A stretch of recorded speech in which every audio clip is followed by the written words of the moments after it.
Welcome to another edition of Cyber Sessions, where we explore how security leaders are protecting the systems that we all rely on.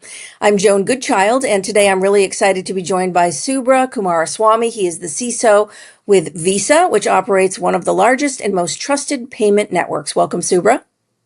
Thank you, Joan, and happy to be here. So now Visa processes billions of transactions a year across more than 200 countries. And behind the scenes at its cyber fusion centers, they are working around the clock to block 90 million attacks, 11 million phishing emails every month. I'm exhausted just thinking about it. So we're going to talk to Visa. We're going to talk to Subra about Visa's team and their technology, including AI-driven detection and response, and how they deliver on the promise of zero breach and zero disruption. I'm excited to dive into these details, Subra. Looking forward. Happy to dive in deeper. So first, let's start with how do you design security operations at Visa's massive global scale? Yeah, Joan, you mentioned the word trust, one of the most trusted payment ecosystem. So the cornerstone of the trust is cybersecurity. And we design the cybersecurity, in a way that we have this concept of zero trust architecture, and it's built on pessimistic principles, and of course, the culture of being a paranoid all the time. And at Visa, when I think about cybersecurity, we think about in three different ways. Number one is the cybersecurity team and the program that I manage and I'm accountable for. And the second is the Visa payment and fraud disruption. And that's focused on ensuring that we be the best way to be paid and get paid. And the third area of focus is the Visa risk products. So of all of that, we need to make sure that we manage it proactively. We're looking at this risk landscape, the threat landscape that's so dynamic and so sophisticated and is evolving every day. So we do this in a way that we build this architecture with a high resiliency, and also continue to innovate in a responsible way. The name of the game is to be one or two steps ahead of the bad actors. So which means that we have to be constantly innovating. And the last thing I want to say is that for the second year in a row, we were certified as one of the highest rated cybersecurity program in the industry, in the area of financial and regulated sector. And I'm happy to say that we are sustaining that program and looking forward to the next year. Well, that's really impressive. So congratulations on that accolade. Now, zero breach, zero disruption, that's a really ambitious goal, obviously. So how do you measure success there? How do you keep your teams motivated to be able to continue to work towards those goals? Yes, and again, zero breach and zero disruption, that's a mission. And we all have at the ground level, we're all connected to the mission to keep our billions of consumers and the 14 billion tokens that we have in the ecosystem safe and secure, right? That's the purpose, and every one of us wake up every day with a mission to ensure that we continue to earn the trust from our customers and consumers. And we have done that in a systematic way. Number one, right, having that culture of, as I said, being paranoid. And even though we were scored at 4.9 out of 5, by the research, the most reputed research firm, we're still zero point 0.1 less, which means like we are still not doing something right. This is 4.9 out of 5. So in that model, we have to look for what else can we do better. And this goes to from creating a very pessimistic design-centric products to all the way to ensure that we are continuously monitoring the ecosystem for any new threats. So just to give you a little bit of flavor, we have, on a daily basis, we handle about 22 billion events every day. And in that, we are looking for actionable intelligence to look for any, needle in the needle stack that we should go after. So using AI and machine learning, we're able to convert the 22 billion into hundreds of events that we investigate. And that gives us, a continuous, insight into what's happening in the ecosystem. And number two is we employ about 120 different layers of tools. And these are very diverse set of tools that some of them are built by Visa for Visa, and some of them are acquired by vendors, very reputed vendors. So we have built a system of defense in depth to ensure that we can prevent, detect, and respond. And in the cases where we need to recover, we can recover. So all of that is done in a very, very systematic framework. So that gives us the team wakes up every day to ensure, you're either preventing something, and if you're not able to prevent, you're able to detect, respond, and recover. What does AI driven security really mean at Visa? And how do you keep it from becoming a black box? And Joan, if you think about Visa's cybersecurity program, we have been investing in AI for the last many years. But in the last 2 years, we made much more focused on using generative AI, and that's a buzzword in the industry. And one of the things I'm really optimistic about is how do you bring Gen AI and AI, the traditional AI, to ensure that we can actually prevent issues in the first place, which means like, we are analyzing the 22 billion events every day with AI. And more importantly, be able to provide the right level of contextual data to our first line. The first line, the folks who are looking at this day in, day out. So AI driven is really to ensure we reduce the toil, we reduce the manual, laborious work that happens behind the scene. Mhm. So first, to ensure that we equip our frontline with the right level of tooling and powered by AI to ensure that they have the best signal to noise ratio. So they can act on the most critical vectors targeting Visa or the payment ecosystem. Number two is really focusing on ensuring that we leverage Gen AI to help create products that are secure by design and secure by default. What that means is, when we had this notion of shifting to the left, which means like, ensuring that we build products with Sure. cybersecurity first mindset Right. and with cybersecurity architecture as a core principle.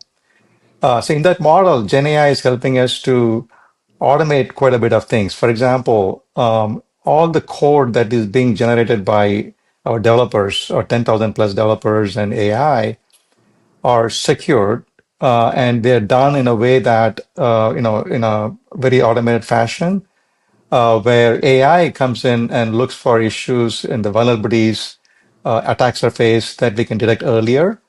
And along the way, we are able to apply the right remediation using AI. Mhm. So, in a nutshell, we're able to use generative AI to compress the time to detect issues, compress the time to respond to any issues. I'll give you one example. We have a program called Bug Bounty.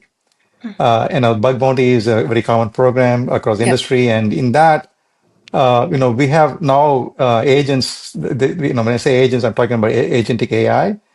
They are coming in to look for vulnerabilities in our 1,500 applications that we have.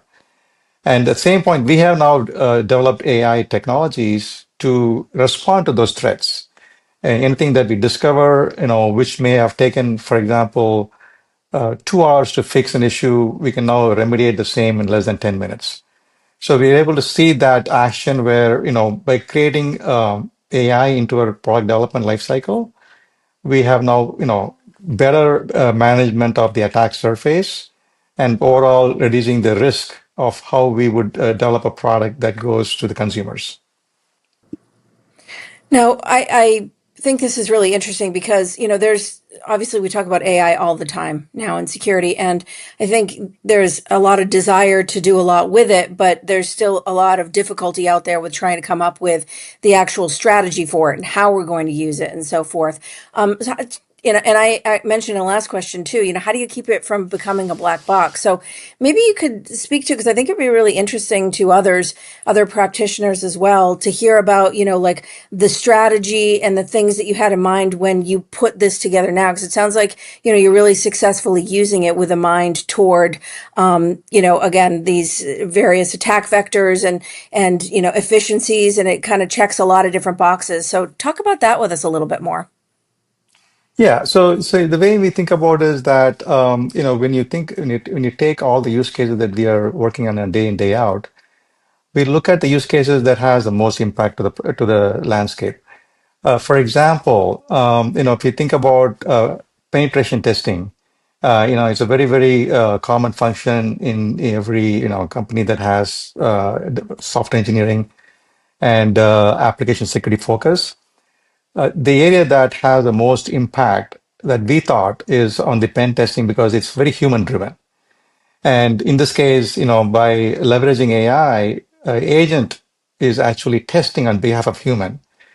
We still have the principle of, we still, embrace the principle of human in the loop, right? Because we need to make sure that even if AI is able to go, come up with the decision, human is able to validate, ensure that it is not, we're not missing anything. There's no false positives, right? Those are the kind of focus that we try to bring into the AI. So pen testing, in that case, we are able to bring a lot more efficiency, which means we can do a lot more testing of the products in the pipeline, and we're able to provide a much higher assurance. So it's faster, it's better, and it's also be able, helping us to scale the program. So we can now say that pen testing can be done across many applications, even though they may not necessarily warrant it. So it provides us a platform to scale much better than just using humans. So that's one example. The second one I say is that the cyber defense. Cyber defense is the front line 24 by 7. As you know, we have three different cyber efficient centers globally. And these are the folks who are looking at the glass and looking for the next big incident that we should be thinking of, that may come our way. So we are now able to shift that focus from waiting for an incident to more proactive threat hunting, right? So now AI is, as an example, about 80% of our incoming incidents are being triaged by AI, which means that we are now using the people to be doing more innovative and creative to look for the needle in the needle stack with the help of AI proactively versus waiting for a particular attack to happen. So that's kind of, so my philosophy is that, as we bring AI into the ecosystem, we can delegate a lot of the mundane, triaging that doesn't have much value to AI and let the human do what they're good at, right? They can look at pulling all these things together, connecting the dots, and going after the threat that we might have not be able to address it with AI. So that's kind of the philosophy is continue to push more AI into the front line, into the product development, into the response, and let the human do much more creative work and do proactive threat hunting and create a secure by design and secure by default security posture. You, as an experienced CISO, we started this discussion talking about like 90 million attacks and 11 million phishing emails, or maybe I've got the numbers swapped, but it's so overwhelming now. As an experienced CISO, talk about the threat landscape too, and how AI is influencing that and what you're seeing in the cyber fusion centers with regard to, again, this increasing swell of attacks, and especially enabled by the use of AI by the attackers. Yeah, it's a great question. We see about 120 million attacks every month against our apps and AI and APIs. Wow. And again, these are as we think about the AI getting smarter and the bad guys are able to get access to the same technology. End of the day, Gen AI is a dual use. It's for both the good guys and the bad guys. And AI and Gen AI has also democratized AI across the board, which means the barrier to entry is very low for a bad actor, right? So as a result, what we are seeing is that the bad guys are able to do much better reconnaissance. They're able to discover vulnerabilities much faster. And this means that the mean time to detect a vulnerability is is shrinking and it'll continue to shrink. So this is the nature of the game, right? Where AI is enabling the bad guys to find the crack in your house or foundation. So now, with that in mind, right, when we when we ventured to the journey a few years back in the notion of zero trust, we built the entire architecture with multiple layers. So now, with the advent of AI, we have been able to take every layer and be able to infuse Gen AI into those. As an example, when you're looking at prevention, you have to understand what the threat model is. So we are now able to leverage Gen AI to automatically provide us a threat model, right? When we are building the product. So again, the goal is to empower the defenders with the tools and be able to do that in a much faster and more accurate way. Now, on the other side, from the response and recovery side, we're able to triage issues much faster, and which means we're able to detect issues in terms of the mean time to detect. In our end, that has been compressing. We're now doing 30% faster than what we did last year. So as a result, we are now able to take a lot more of these, so to speak, the surface area and be able to analyze. So it's empowering that, so I want to make sure that the good guys, on our end has access to these technologies much earlier. So again, if you shift to the other side of the spectrum, how bad actors are leveraging, we are seeing AI empowering bad actors with more sophisticated tools like deepfakes and how they can use a $20 tool to impersonate Joan you and say, look, when you are coming in, how we are chatting here, if you're on a Teams call, and if I, don't know it's, no, it's you coming in, I will do what you're asking me to do, right? So these are the areas where we are now doubling down to innovate and figure out how do I get ahead of the game when there's a deep fake calls or a video that's coming into social engineer our employees, especially those folks who have keys to the kingdom. We need to make sure that they understand that these are the newer threats, emerging threats. And we've been investing on training, ensuring that we provide the right level of training and awareness for them, as well as we are now looking at enhancing the toolings to detect those type of attacks. Now, running such a massive global cybersecurity program, I'm sure there's a lot of people listening in that also wonder about how you're innovating, whether it's AI related or not. What's one or two innovative things that you've done, whether it's strategy or tooling or so forth in the last year or so that you really felt like was a game changer in your fusion centers that you think is worth mentioning for people that are looking for guidance? Absolutely. So as I mentioned to you earlier, we use about 120 different technologies, across the layers, and many of them were invented by Visa. As an example, we have this technology called VBA, which stands for Visa Behavioral Analytics Program, which allows us to stay ahead of the account takeover threats and botnet threats. As you know, in the in the internet, more than 50% of the traffic are coming from botnets.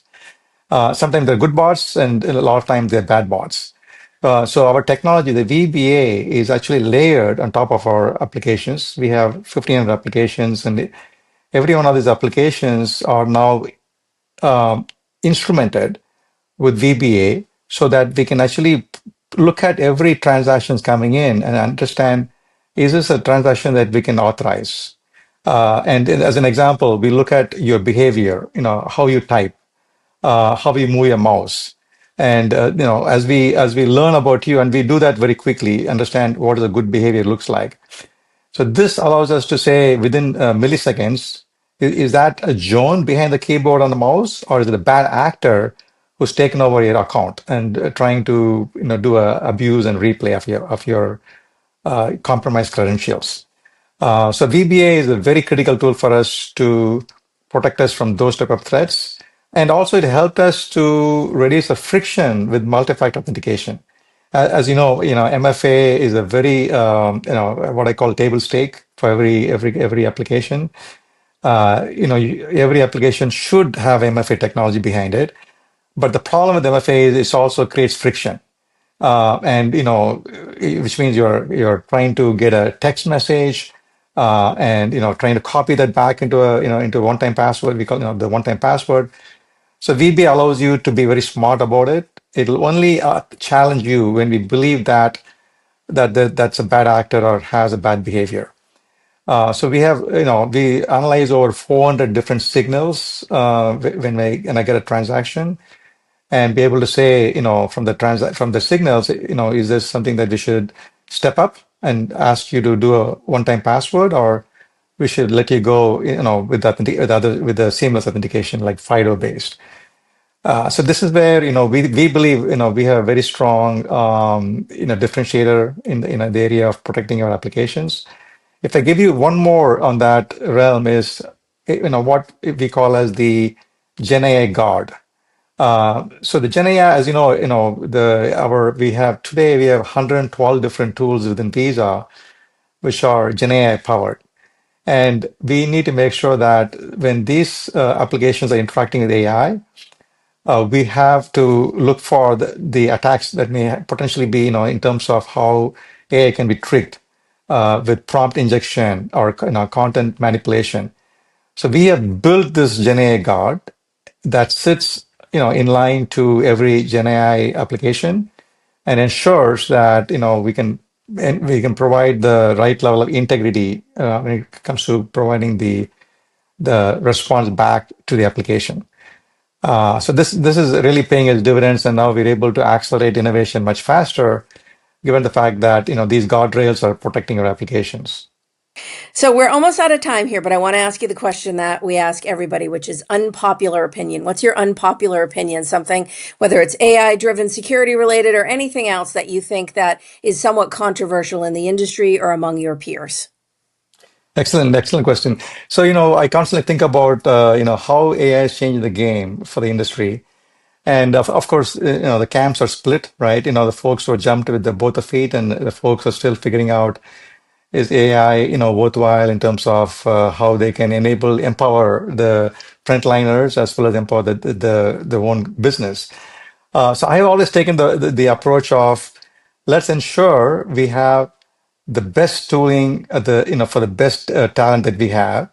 And one of the things I did when the AI was in the early days, I challenged my team to think about what are the things they would do differently, in every aspect of what they do. And that changed, from what I had, what I called as the CSO challenge, a challenge that was issued to all my team members. And one of the controversial thing was, can we create AI employees that will act on behalf of, whether an analyst or advanced engineer? And this is very controversial, right? For somebody to say, look, I'm going to now delegate my job to a AI to go figure out whether that's something, that that needs to be mitigated and need to be addressed. So, and that was the genesis of for some of the tools that we're doing today, with the concept of human in the loop. Now, this innovation is where, we're seeing a lot of potential of removing the toil from the human. And, initially people say, look, hey, Gen AI could be a fad and that can disappear soon. But I think the key point is that if we let our engineers and the folks at the ground level innovate, ground up, we can provide a much better scalable program and let them do what they're good at, which is go figure out how to look at the next advanced cyber attack or innovate the next better tool. So I guess the controversial statement is, can you experiment with the emerging technology in a way that it can still be safe and still provide the right level of assurance to my businesses and my partners, that this is a technology that help to be in a much better posture without compromising the cybersecurity aspects of how we have built over the last many years. Okay, great. Well, Subra, thank you so much for taking some time today to give us some insight and perspective into Visa's global cybersecurity approach. We appreciate your time. Thank you, John. I really enjoyed every one of the interaction we had. All right, And great. looking forward to have a Gen AI powered cyber defense, so that'll create a equitable ecosystem and let the good guys win. Well, we'll keep hoping from your lips to God's ears. So thanks so much again for that perspective. We'd like to remind all of our viewers, of course, if you enjoyed this conversation, please like, share, explore more videos and more interviews, because we've got plenty of them for you. And for now, I am Joan Goodchild. Thanks for watching Cyber Sessions.